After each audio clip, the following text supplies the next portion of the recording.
Creaky, cranky. It was the spring holiday on Soda.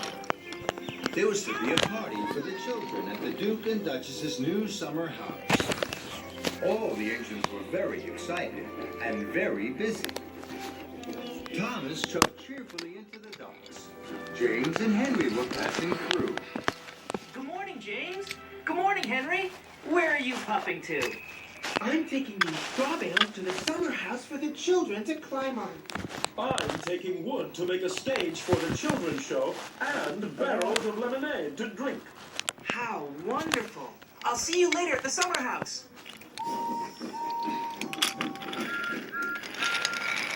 Good morning, Cranky. What's good about it? It's the Duke and Duchess's party day. Party smarty. I don't go to parties. I'm stuck here loading and unloading all day. I haven't had a moment to rest my hook. That load is for me. It's eggs for the children to paint. Hurry up, Cranky. You're creaky, Cranky. What's the matter? Are the eggs too heavy a load for you? Cranky didn't like Thomas's joke. He didn't like being called creaky. No, they're not too heavy for me. They're light as fluff. You're not strong enough to pull anything heavier than fluff, Tiny Thomas. That's why Henry and James have the heavy loads. Now Thomas didn't like Cranky's joke. Fizzling fireboxes. I'm as strong as any other engine. You're not as strong as me. I can lift much heavier loads than you could ever pull. Thomas really didn't like that. We'll see, Cranky. I have lots of time to deliver the eggs. First, I have to prove Cranky wrong. James has a heavy load. I'll go and find James. So Thomas steamed sternly out of the docks. Thomas found James at the junction by the washdown. Hello, James. I don't have a lot of jobs today. Shall I deliver your heavy load of wooden barrels for you? You can stay here at the washdown. Then you'll be perfectly polished for the party. James thought this was a very good idea. Thank you, Thomas. So James was uncoupled from the heavy flatbed of wood, and Thomas was coupled up. The flatbed was heavy. Huffing and puffing, Thomas set off for the docks. Thomas chuffed back into the docks. You again. What are you doing with that wood? This flatbed is very heavy. I'm sure you can't lift it. Cranky looked at the flatbed of wood and barrels. I'm sure I can. Cranky's hook swung low over the wood. Thomas watched and waited. With a creak and a crank, and a crank and a creak, Cranky raised the flatbed into the air. Thomas's boiler buzzed. Told you so. You're still creaky, Cranky. And you're still Tiny Thomas. That made Thomas very cross. I will prove Cranky wrong and still have time to deliver the eggs.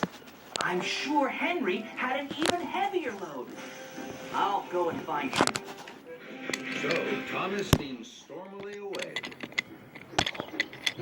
Thomas found Henry waiting by the coal hopper for his special coal. Hello, Henry. I don't have a lot of jobs today. Shall I deliver your heavy load of straw bales for you? Then you can wait here for your special coal. Henry thought this was a very good idea. Thank you, Thomas. So Henry was uncoupled from the heavy flatbed of straw bales, and Thomas was coupled up. The flatbed was very heavy. Huffing and puffing, Thomas set off once more for the docks. Soon, Thomas puffed back into the docks. You again. Now, what are you doing with those straw bales? This flatbed is very, very heavy. I'm sure you can't lift this. Cranky looked at the flatbed of straw bales. I'm sure I can.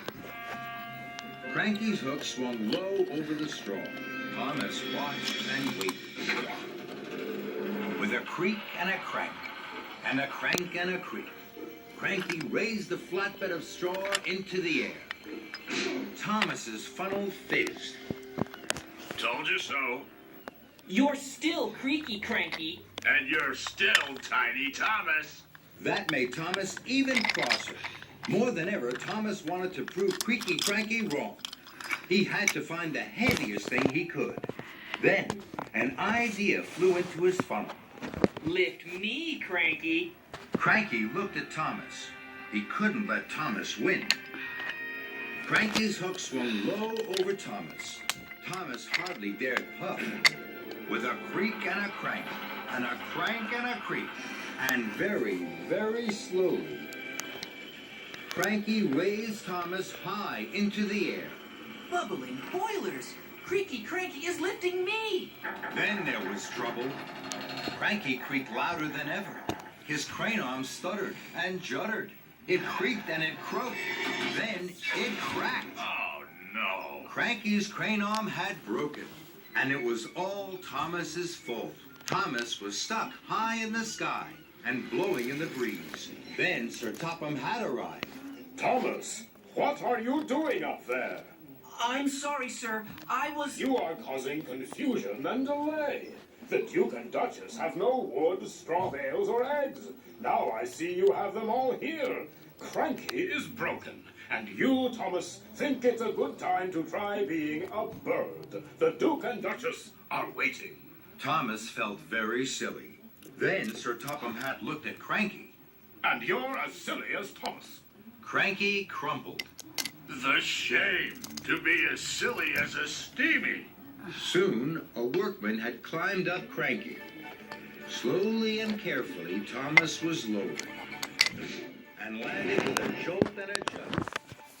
Just as Spencer arrived. Dear, oh dear, Thomas, what a mess. Little engines can get into very big trouble. Thomas felt even sillier in front of Spencer, but he knew now that being strong was only good if you were also really useful. And he had to be really useful. Spencer, I need your help. You're very strong and can pull much heavier loads than me. Will you take the wood, the straw bales, and the eggs to the summer house for me, please? It's my fault that Cranky is broken. I must put everything right as quickly as I can. Very well. Thank you. I'm sorry, Cranky. I know you're strong, stronger than me. I'll be back soon with the right parts to fix you. Then Thomas pumped his pistons and puffed out of the docks. Thomas whooshed like the wind all the way to the steamworks. Hello, Victor. Cranky creaked, and now he's cracked. He needs new parts. You've come to the right place, my friend. Parts aplenty here. We'll have Cranky up and lifting in no time. Soon, Thomas's flatbed was loaded with new parts for Cranky. Thank you, Victor. Of course, my friend. Give Cranky my best. And Thomas puffed happily away. Thomas puffed into the docks with his heavy flatbed. Cranky was still looking crumpled. Here you are, Cranky. We'll have you fixed in no time. Thank you, Thomas. That's a heavy flatbed. You know, you're not tiny. And you're not Creaky. Cranky laughed, and that made Thomas laugh too.